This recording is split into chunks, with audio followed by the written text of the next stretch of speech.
5 straight wins for Brooklyn. The third quarter was the key period for the Nets. They outscored the Raptors 35-17 in that period. Let's hear from Kevin Durant following this win. Kind of bittersweet to be back at Scotiabank Arena for the first time since that awful game in the finals where it forced him to miss the next season and a half. I had some great memories in Toronto. I love playing in Toronto. The fans have been amazing to me.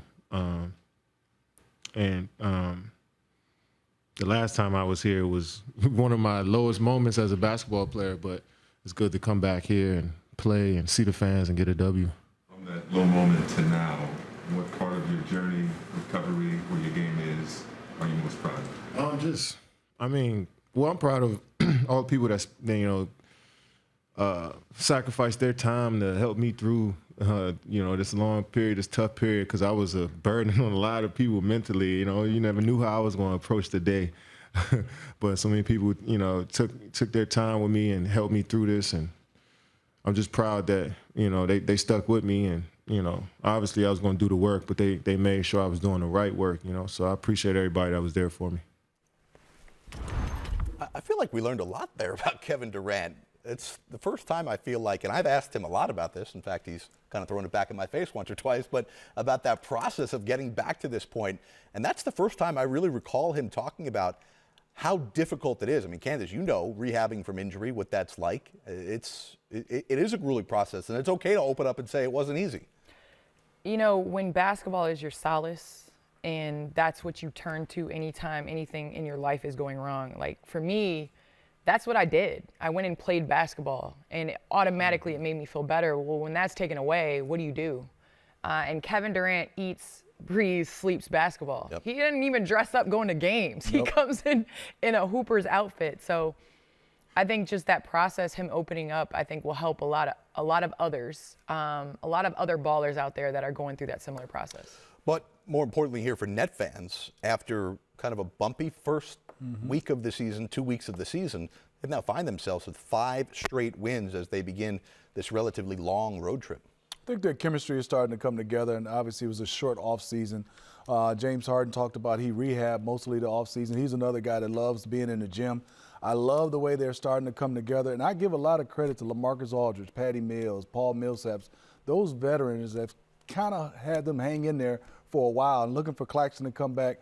This team right now is obviously no Kyrie Irving, but they have stepped up defensively. And one thing I look about Kevin Durant, his rebounding. He's averaging close to 9 rebounds, which that's a career high for him, and he's shooting at a high percentage. I like that he's not just gunning. Well, why don't you take us through what you saw today on the court as he tried to take advantage of a very good Raptors defense? You know what I love about breaking down Kevin Durant and Candace? It's the same thing over and over. Everybody is pretty good defense, great contest, but then when you get a chance to watch, then me and Candace talked about it. Great double team, but how can you forget him?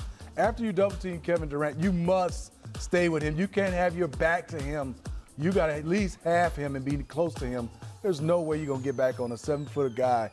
This is what I'm impressed at. I mean, guys don't even think about pressuring up a 7-footer dribbling the basketball, Candace. Then he comes off, and then this is not bad. I mean, defense is there, but he's going to drive it, and he's still the biggest guy on the floor most of the time at a small forward position.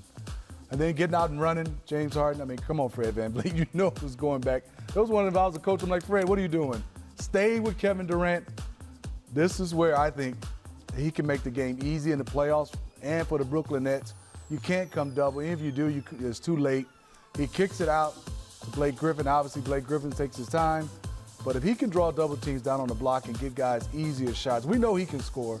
He's shooting close to 57%. What do you do if you're Gary Trent right there, Nothing. Candace? That's what you do. He got his hand up. Hope and pray. I see that over and over. Guys, great contest, but it seems like they be like this, and he just kind of shoots over. But like Candace. Candace does that too. But you know what? I think we talked about this last year with Giannis. I don't understand why more guys don't utilize LeBron, KD, Giannis in that mid-post area. Because that's an area that that's their bread and butter. They're not fighting and using up a lot of energy. They have to double, and then it opens up three-point shots. So I think just being able to get Kevin Durant in that mid-post area is going to be deadly for them now, but also in the playoffs.